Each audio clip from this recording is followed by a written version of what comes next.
see the National Guard come in right away if that's what's necessary. There's a need. Here's another one from a director of a Memphis-based crime prevention organization. There's a need for more boots on the ground. You have to get them done fast before we totally lose it. They're going to lose it all. I got 2 guns put in my face, then another, within 5 minutes at 2 different locations. He said, I got a gun put in my face. Then I went someplace else, I had another gun put in my face. I was scared. It never happened to me. I've never seen anything like it. Here's another one. I honestly thought he was going to kill me, said a 60-year-old Memphis carjacking victim. A man walked up, give me your car. You got 5 seconds to get out or you're dead. This is what we have in this page after page of the same kind of thing. Cash, would you say a few words, please? Thank you, Mr. President.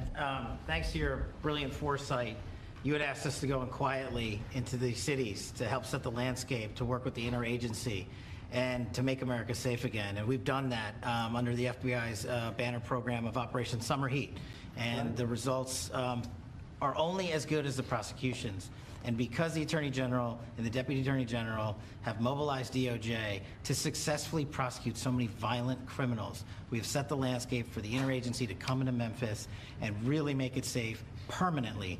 As the governor and the senators and the other directors were saying, it's not a short-term mission, but thanks to you launching us early, launching us quietly, not looking for the credit, Mr. President, we greatly appreciate your support and the advanced foresight you had in doing that. It's so exciting, and somebody had to do this. A president should have stepped up long ago and saved these cities. So it's not that I wanted to do it, believe me. Somebody had to do it, and we're doing it in a big way. Absolutely. Pete, could you say a few words, please? Yes, Mr. President. You know, from day one, the DOW, the Department of War. I'm glad you made that correct. Corrected it for you, sir.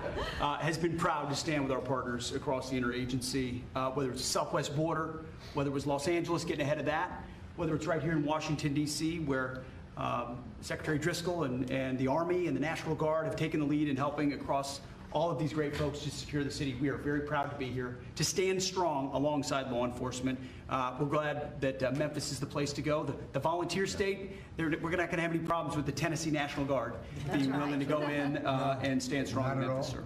Not at all. And get ready, because you'll be doing a lot of other places that are almost as troubled. You got it, sir. Some of them are equal. You look at what's going on in Baltimore, where the governor was telling me how wonderful it is, and you can't walk across the street without being shot.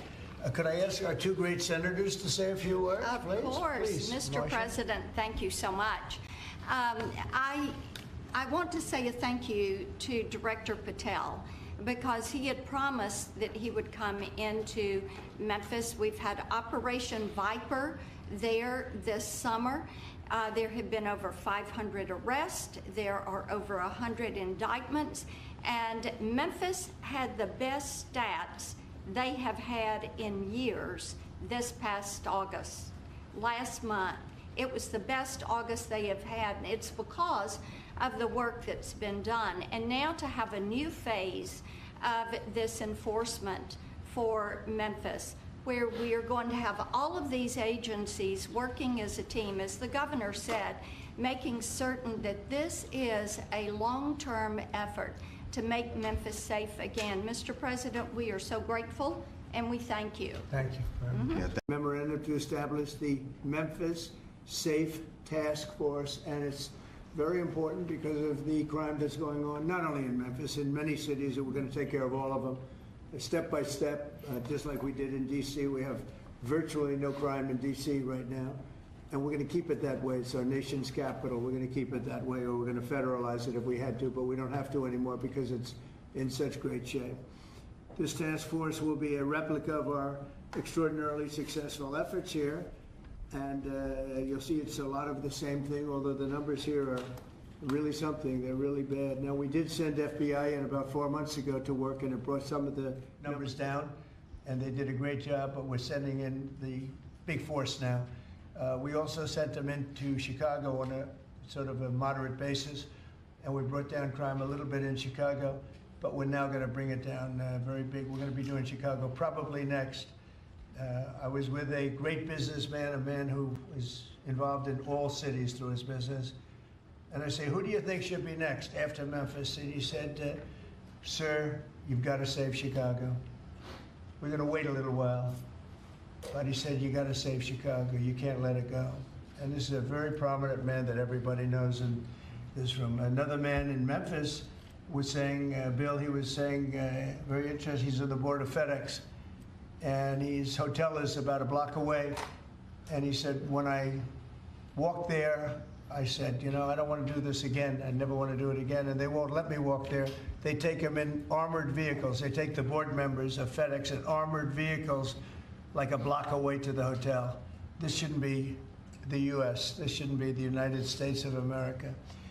The task force will be a replica, as I said, and it's going to be, I think, equally successful. This is a tremendous success we've had in Washington, I can tell you, and everyone knows it. And people in the White House that work here and other people that I know are calling me and thanking me. They're going out to dinners. They're doing things that they haven't done in years. The effort will include the National Guard as well as the FBI, ATF, DEA, ICE, Homeland Security investigations, and the U.S. Marshals, and more along the prosecutors. We're going to have DOJ led by U.S. Attorney for the Western District of Tennessee, who is here or not here? Who's that person here? That person is going to be very busy.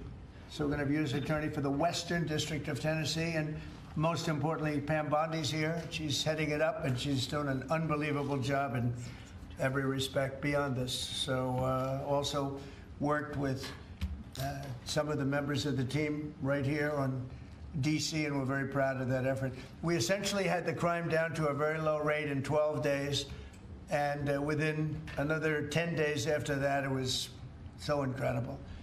And it continues at that level, and we're going to continue. We have to, because it's our capital. This team will deploy the full